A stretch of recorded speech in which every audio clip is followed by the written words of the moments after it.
Hi, this is Alice Wheaton, and thanks for joining me again. We're going to talk about how to work smart, not hard.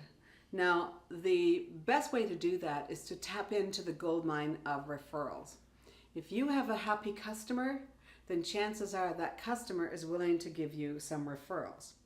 Now, asking for referrals is a kind of a difficult situation because it really tests the trust that your client has in you. And if you're if you, like most people, you ask for referrals this way by saying, hey, we've done some good business this year and I'm wondering if you can think of some people that else that I could talk to. Typically what a client will say is, let me think about it and get back to you. Now, when I was working with Ken, he said, you know what, farmers don't like to give referrals to people that are bordering their farm. And so I decided to test that. And while Ken was wrapping up and getting the invoice ready to be paid, I said to him, can you think of someone who is 10 kilometers away, say, who you think would benefit from using our soil testing? And by the way, whoever you tell us to speak with, we won't ever talk about your business, and we'll be polite and simply introduce ourselves. And the client smiled and said, 10 miles away. Why don't I just give you the name of the guys that are bordering my farm? And so they're shot one idea down, but nevertheless, we got a lead. And so the benefit of asking for referrals is that you get to work with people in the vicinity that you want to work in. And so if you notice, I made 2 promises to that farmer that I, 1, would not talk about his operation, and number 2, I would always be respectful to the person they gave me. And you see, when I do that, then I take away the 2 big fears that clients have. And theirs is fear of their information being shared, and then 2, of losing a friend.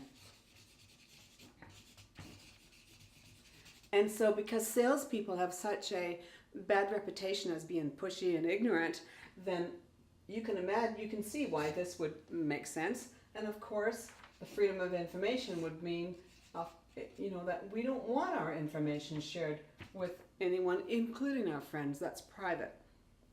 Especially about money. Money is the final frontier of trust. So now that you know what your prospect's main fear is, what's yours? It could be that you're afraid of asking for what you want because you're afraid that the client will say no. It could be that you're not sure that the client loves and adores you, that they're happy with the results that they've been given. It could be that they're comparing you to competition. But if you don't ask, you'll never find out. So if you ask a client, a farmer, for a referral to another farmer, and they don't say yes, then it's incumbent on you to find out what would you have to do to increase your referability. And so you might ask that farmer, 70% of my business so far has come from referrals, people that are happy with the work I do. And although there's this innate sense of competition amongst farmers, they value what I've done and they want to increase the amount of production for the world. I'm wondering if you could think about it and, consider giving me a referral the next time. Be on the lookout, as it were, for people that you can think of. Ask the question. I know that's it's called what I call courageous vulnerability, where you ask for something and there's a high risk of hearing something you don't want to hear. But it's great information. It will improve your practice as a professional, as an agronomist, and at the same time, it will increase your business. Ask for what you want. The answer is always no if you don't ask. And if you ask, hey, you've got a 50% chance of getting a yes, a 50% chance of getting a no. But if you don't take that chance, it's 100% no. I want to thank you for being here today, and good luck with your getting new farmers signed on, and so that you can reach your 25,000, 50,000 acreage under management goal. Thanks for being with me again. Bye for now.